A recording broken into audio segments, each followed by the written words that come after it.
3D. Welcome to The Edge by MGR with your host, David Gill.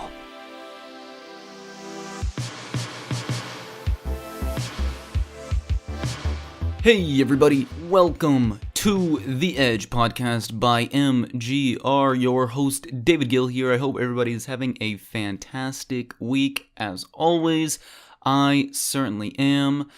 This week, we are talking about, the main thing we're talking about is Tesla's big announcement. Elon Musk's big announcement at their conference they held this past week called Autonomy Day. I actually think this did not get nearly as much press as I thought it would for the scale and bravado of the announcement and the potential impact it could have if it is real and successful, which is always a question with Tesla, let's be honest.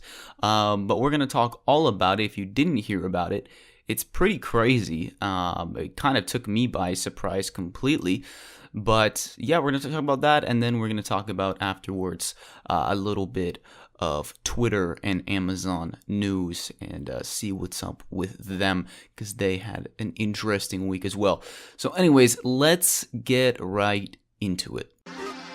You ain't got no money, I ain't got no time. All these faces looking funny when I'm driving by.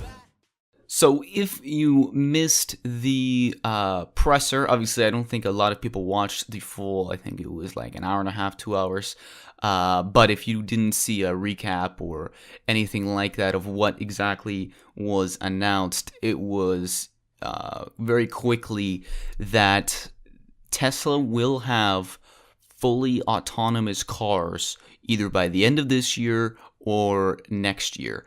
And there's kind of a few different announcements in this, but one of the major things is that, so before Tesla, and we're going to get into the weeds just a little bit because you kind of have to explain the background here of the full self-driving car world, because there's so many competitors at this point, so much going on, from huge car companies, traditional car companies, Ford, GM, and European car companies, to a bunch of Silicon Valley startups that are trying to build their own cars as well. Obviously, Google as well, Uber as well. So there's tons of competition, tons going on, and tons of different information and different opinions, always kind of clashing against each other constantly. So I'm going to tell you what Tesla kind of said. So Tesla basically said before they were using NVIDIA for their Tesla computers. Well, they were using Mobileye years ago, and then they switched to NVIDIA, which NVIDIA is basically one of the top-end GPU makers out there. But then Tesla was not happy with the results. Basically, they wanted something custom and perfectly made for their vehicles, and that's not quite what NVIDIA does. NVIDIA does more for the masses, and so Tesla decided to create its own, basically, computer for its self-driving cars, and they said that it's now done, and they're already working on V2, which they said is going to be 3 times better. It'll come out next year, etc. But right now, Elon Musk has said that they have built a computer that, as of now, will be included in all new Teslas. They've built a computer that will allow a Tesla to be completely fully autonomous, meaning you don't have to be paying attention, hands on the steering wheel, any of that. It is a fully self-driving car. That is a very big deal. And they're also going to be releasing many software updates to older Teslas as well to enable many more self-driving features. Now, that is a massive announcement in itself, but on top of that, the bigger announcement is the Tesla Robotaxi network. What is that? Well, Elon Musk, and the time frames on this is really what shocked me. Because if he said, within 5 years, within maybe 3 years, whatever, I'd say, okay, maybe. but he said all of this is going to happen by next year. Like he said, probably from what I took it, maybe like summer next year. That's we'll see. But essentially, he announced the Tesla Robotaxi network, which is going to be combined, has a few different combinations to it. One, it's going to be Tesla owners who are not driving their cars, and this idea has been around for a while, but they're finally implementing it. Basically, Tesla owners, if you own a Tesla and say you drive to work, you get to work, and your car is going to be in the parking lot for 8 hours, you can then rent out your Tesla and have it go act as a robo-taxi. As basically, you can be an Uber driver without actually driving an Uber. You can just have your Tesla be the driver for you and go and act as an Uber car, and then you get paid. And then same thing, say you're at home or overnight or whatever. If you're not using it and your car has a good charge, then you can just rent it out. Then there's also going to be actual from Tesla itself cars, because they said, to make sure the demand is always fulfilled. In case there's not enough cars on the road, Tesla itself will rent out their own cars.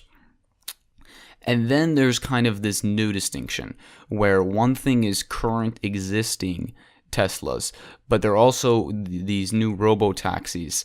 Elon very kind of nonchalantly said that basically going forward, they're going to start taking out pieces of the car that are not necessary. And he said, so maybe next year we could see the first Tesla where they just remove the steering wheel and the pedals, so there actually is no human interaction at all, because he said, well, you don't really need it. And that is a brave statement.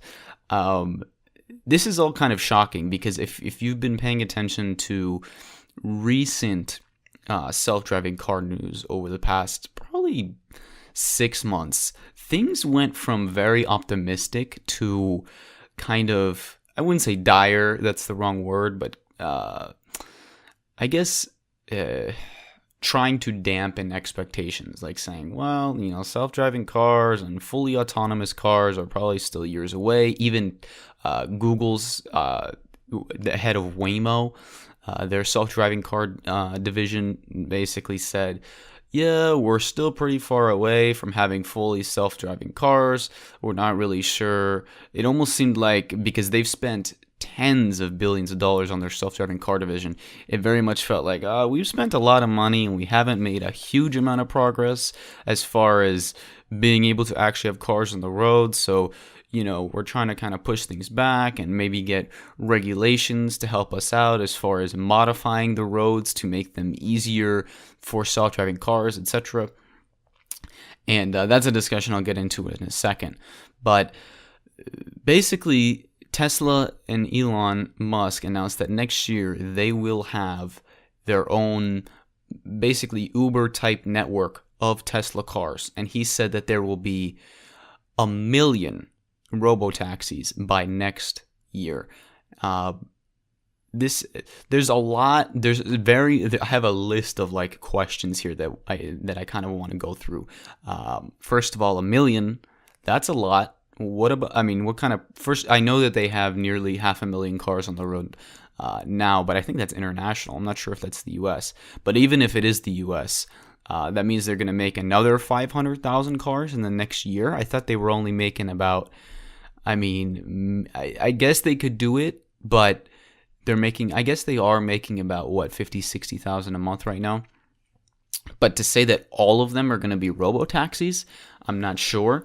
I don't know that everybody who owns a Tesla will do it. The economic incentive seems pretty large, but then again, I don't know. I think people will definitely, at least in the beginning, be concerned about their cars being trashed or ruined or whatever.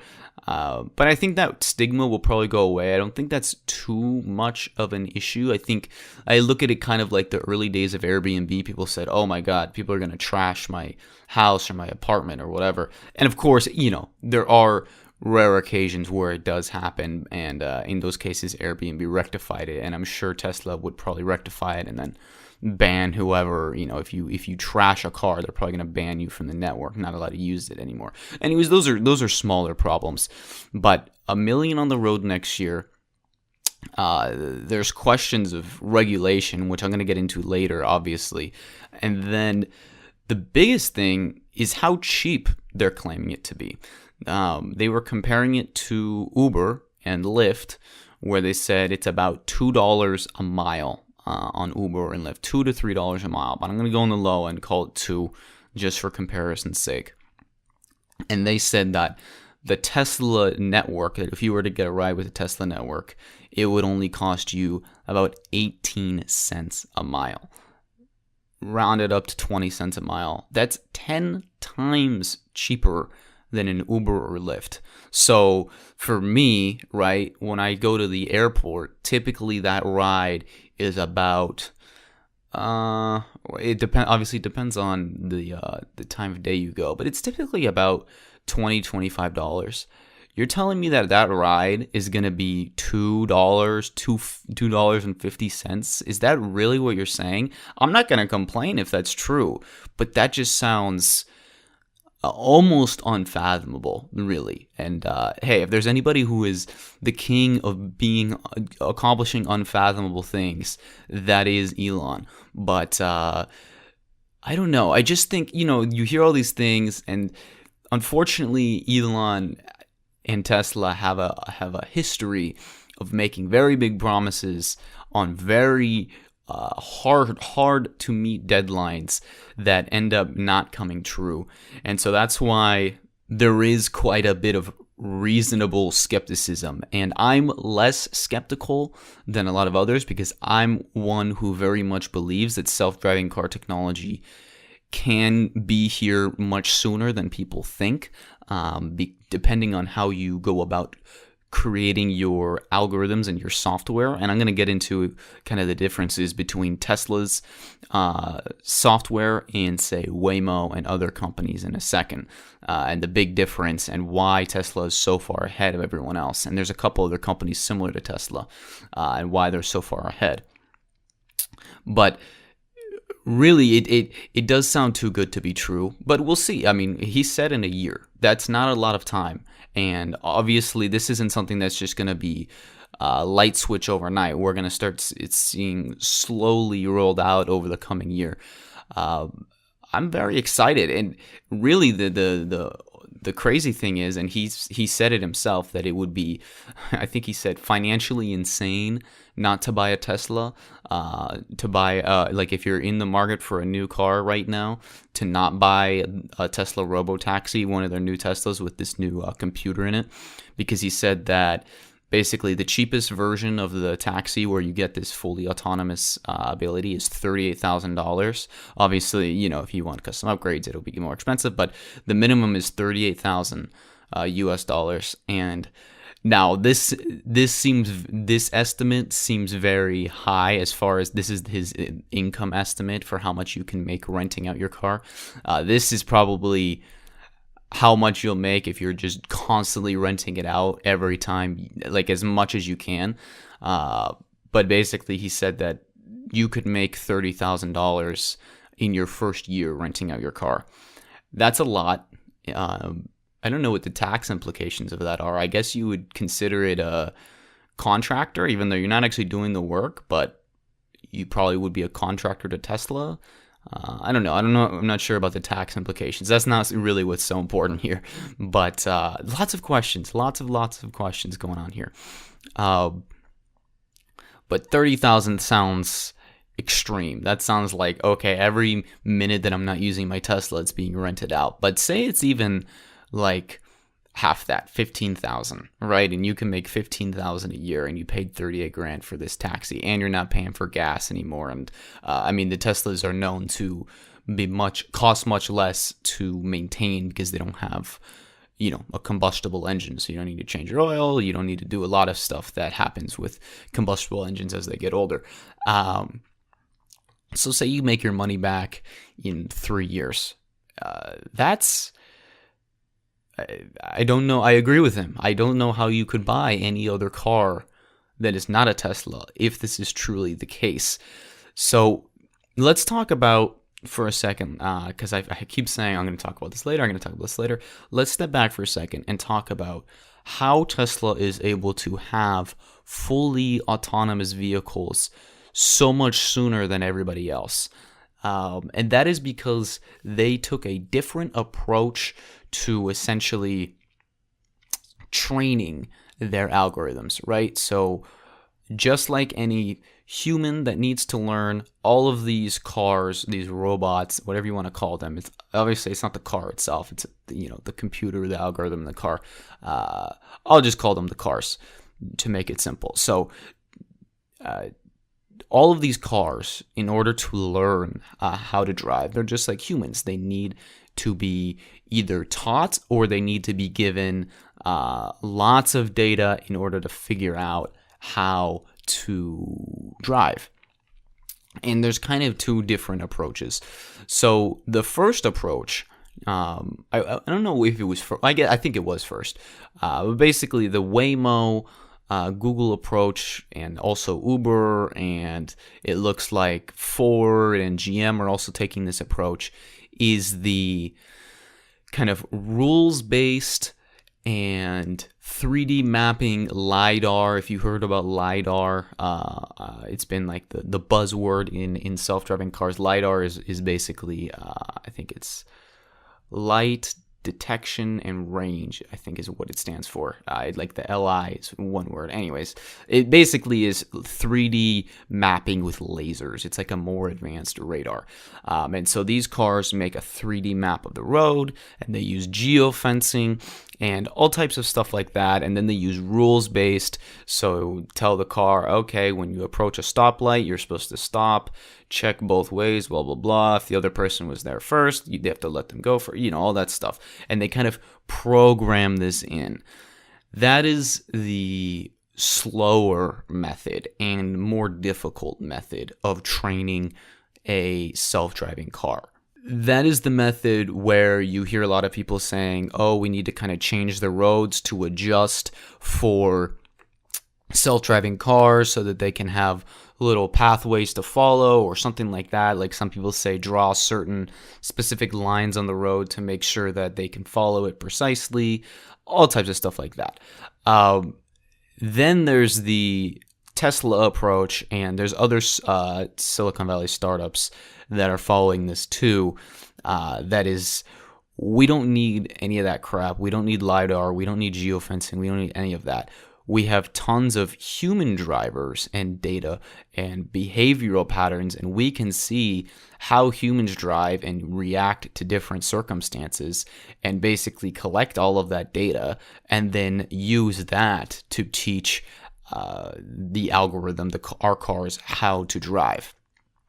And Tesla, obviously having hundreds of thousands of cars on the road with many sensors and cameras, are very much able to do this. They have, and that's how they do it. That's why they say their autonomous fleet and their self-driving car capabilities are always getting better, because they're always, they're selling more and more cars all the time, and they have more and more miles being driven all the time. So they're collecting more and more driver data and more experiences, and I guess you could say just basically they know how to drive in all environments at this point, because Teslas are worldwide right now. And so this approach is different, and it doesn't require, like I said, LiDAR or any of these things, which, one, jack up the price of the cars. That's why if you've seen those Waymo minivans living in Phoenix, they are everywhere here, because this is like the testing grounds. They have these big things on the top of the car, and the Waymo minivans, I've seen estimates that they cost over $100,000 each to basically make one of those cars, which is ridiculous, because it's just like a cheap minivan with basically this tech on it. Meanwhile, you have a Tesla that is like this beautiful kick-ass car without any ugly crap, and it's also a self-driving car. So these are the two different approaches, and I hope I did the best justice I could in making you understand that. Basically, you have the rules-based, we're going to tell the car exactly how to drive. We're going to have all these different sensors, technology, 3D mapping, blah, blah, blah, to teach it exactly how to perfectly drive. And then you have another startup is Comma AI. Their website is comma.ai. They are basically making a self-driving kit. You might have heard of it. They kind of made a splash a few years ago, but basically they make a self-driving car kit. So if you don't own a Tesla, you own whatever car. It doesn't work for all cars, but it works for a lot of cars at this point. I think most Toyotas, and I think most GM cars, I think. But basically, you have a kit that you can put in your car, and can make it self-driving. Not fully self-driving yet, but they're getting there. And they follow the same approach where they take just tons of video data of people driving, and then the car learns from just watching people drive and seeing what mistakes they make and seeing what they do right. And because for the most part, people are actually decent drivers. The problem is that we don't that humans get, distracted, or just there's lots of little things that humans do that are very inconsistent that a robot would not do. But when humans are fully paying attention, they're actually pretty decent drivers. They know how to react to different situations. They know how to avoid when to slow down. There's a lot of nuance to driving that is very hard to just write in a rule, which is what Elon Musk was saying, and why that he basically said LiDAR is a fool's game, I think is what he said at the Autonomy Day, saying that you don't need it. It's you're never going to be able to write down every single rule for a self-driving car to do on the road. And you don't need all this 3D mapping and expensive technology and to change all the roads just for self-driving cars. You don't need all that. You just need the cars to learn from people. And then once you have that, the cars are going to be much better because they're going to have all the nuance and experience that people have of driving without the distraction and inconsistency of human drivers. So that's my best explanation I'm going to give on that. But getting back to this Robotaxi idea, and so that's why Tesla is able to go to market so much faster than everyone else. But like I said, back to this Robotaxi idea, really, I mean, this is what this is what Travis Kalanick, the original founder and CEO of Uber, who obviously is no longer with the company, said was the ultimate goal of Uber, to have a fully autonomous network of cars that could pick up and drop people off.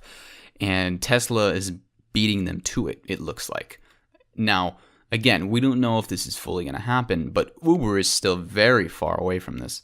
And if this does really happen, and I mean, the rides are just so much cheaper than Uber and Lyft, I mean, this is a serious competitor for these companies.